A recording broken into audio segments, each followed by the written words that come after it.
अशोक सुंदरी शिवजी की पुत्री है। पद्म पुराण की भूमि खंड 111 से 114वां अध्याय में अशोक सुंदरी की कथा आती है, जो शिवजी की पुत्री रूप से माना गया है। एक समय की बात है कि माता पार्वती जी के मन को प्रसन्न करने के लिए भगवान शंकर जी माता पार्वती जी को लेकर एक सुंदर वन में गए। वो वन सिद्ध पुरुषों से सेवित था। वन वो ऐसा सुसज्जित था, वास्तविक से कोई संपूर्ण सौंदर्य सुशोभित करके बनाया हो। उस वन में अनेक अनेक प्रकार पुष्पों, पक्षियों एवं जलाशय तथा अनेक प्रकार फलों से शोभित वृक्ष शोभायमान थे। इस दिव्य उपवन को देखकर माता पार्वती जी की बड़ी प्रसन्नता से उस वन में सखियों के साथ भ्रमण कर रही थी। कुछ समय के बाद माता पार्वती की दृष्टि गोचर में एक विशाल एवं अत्यंत दिव्य सुंदर वृक्ष दिखाई पड़ा। उस दृश्य को देखकर माता पार्वती ने भगवान शंकर जी से पूछा कि हे नाथ, यह वृक्ष अत्यंत मनोहर एवं सुंदर है। फलों के राजा तथा मेघ के समान नीलों से नील दिव्य सालों से सुशोभित यह सुंदर विशाल वृक्ष तमाल वृक्ष से शोभित इस नंदन वन को अपने तेज से प्रकाशित कर रहा है। हे नाथ, यह वृक्ष इतना सुंदर है कि जो मेरे मन में प्रश्न बार बार उठ रहे हैं कि आखिर इस वृक्ष का नाम क्या है, कृपा करके बताइए। इस प्रकार माता पार्वती से पूछे गए प्रश्न को उत्तर देते हुए भगवान शंकर जी ने कहा कि इस वृक्ष की प्रतिष्ठा अत्यंत पवित्र है।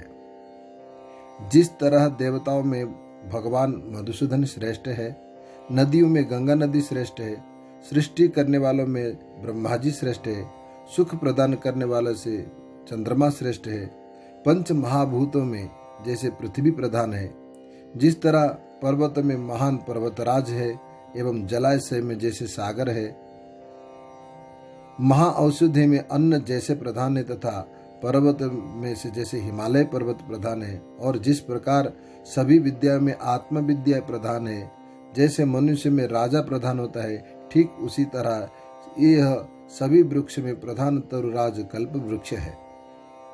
इस वृक्ष देवराज को अत्यंत प्रिय है। शिव जी की बात सुनकर जब पार्वती जी ने कहा कि हे शंभु, आप इस वृक्ष के पवित्र गुणों को भी मुझे बतलाइए। माता पार्वती जी के प्रश्न सुनकर भगवान शंकर जी ने कहा है कि हे प्रिय, इस वृक्ष के सन्निकट बैठकर देवगण जिन जिन वस्तुओं की कामना करते हैं, उनको उन सभी वस्तुओं को यह वृक्ष प्रदान करता है। इस वृक्ष से अप्राप्त वस्तु भी प्राप्त हो जाती है। तपस्वी जन तथा प्रधान देवता रत्नेश्वर उन वस्तुओं को भी उपभोग करते हैं। शिव जी की वाणी सुनकर माता पार्वती जी ने भी उस वृक्ष के सामने मन ही मन में एक कल्पना की कि मुझे ऐसे दिव्य कन्या प्राप्त हो जो संपूर्ण ब्रह्मांड में उनसे अधिक कोई सुंदर ना हो, उनकी सुंदरता से कोई भी समानता ना हो। ऐसे मन में कल्पना करते हुए कल्प वृक्ष को प्रणाम किया। जैसे ही प्रणाम किया, उससे एक दिव्य सुंदरी कन्या अपने सम्मुख उपस्थित दिखाई दिया। उस सर्वांग सुंदरी के स्वरूप वर्णन संसार में कोई नहीं कर पाएगा। यदि कार्तिकेय अपने 6 मुख से तथा ब्रह्मा जी 3 मुख से एवं माता सरस्वती अपने संपूर्ण विद्याओं से भी वर्णन करे, तो भी वो उस दिव्य सुंदरी का स्वरूप का वर्णन करना संभव नहीं है। इतनी दिव्य सुंदरी थी कि स्वर्ग की अप्सरा भी उसके सामने कुछ भी नहीं है। वह दिव्य सुंदरी कन्या कुछ समय के बाद देखते देखते बाल्य अवस्था को प्राप्त किया। उसके बाद वह सर्वांग सुंदरी पार्वती और शंकर जी के पास आकर चरण कमल की भक्ति पूर्वक वंदना की। तत्पश्चात उसने स्निग्ध एवं मनोहर वचन से कहा कि हे नाथ, हे माते, आपने मेरी सृष्टि किस लिए की है, आप मुझे ये बतलाइए। उसके बाद यह सुनकर श्री देवी पार्वती जी ने कहा है कि इस वृक्ष से कौतूहलवश भाव के कारण मैंने विश्वास प्राप्त करने हेतु यह कल्पना की है। हे भद्रे, तुम शीघ्र ही सुख संपत्ति को प्राप्त कर लिया है। तुम संसार में अशोक सुंदरी नाम से विख्यात होंगे। मेरी पुत्री सभी प्रकार के सौभाग्य संपन्न है, इसमें कोई संशय नहीं है। सोम वंश में उत्पन्न नहुस नामक इंद्र विख्यात होंगे, वही तुम्हारा पति होंगे। इस प्रकार कहते हुए शंकर पार्वती जी उस कन्या को उस उपवन में छोड़कर कैलाश चले गए।